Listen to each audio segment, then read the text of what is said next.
I'm creating a language learning app for Amharic, the language of Ethiopia. Join me as I build it. Now, my app actually has users, so there's a social system in my app, so you can add friends and view other people's profiles. Here's how that works.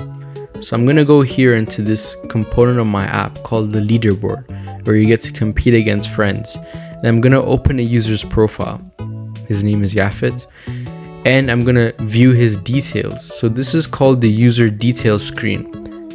Now we can see right here that we have the profile picture, the name, and the user's username, and also a card here that says friends since June 22, 2026.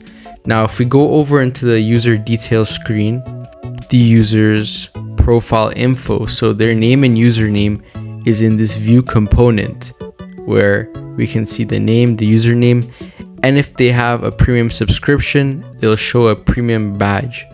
And this is the friends since badge. So over here when it says friends since is just basically when you guys followed each other. We calculate, the time that you followed each other and then how long it's been since then. So we show a badge over here. Under that we can see the followers and the following. So there's basically numbers which add up if the user has more followers or following. So if you follow another user with this follow button, you increase their follower count, and that shows in their user document. So we have a component here that shows that with the view component.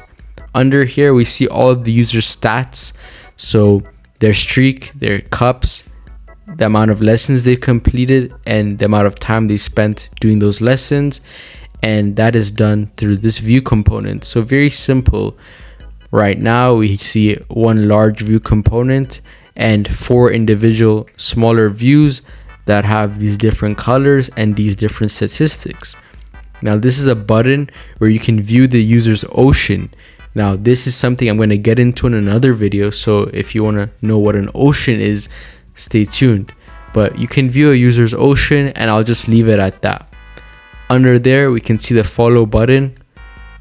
Since I'm following this user, it'll say unfollow, and depending on your relationship to the user, which we can calculate, the follow button will say different things. If you have no relationship with them, it'll say follow. So we can see right here, if you're a follower, or if the user is a follower of you, it will say follow back, and if you're following them, it will say unfollow. If anybody wants to download this app, head to kubayalearning.com, link in description.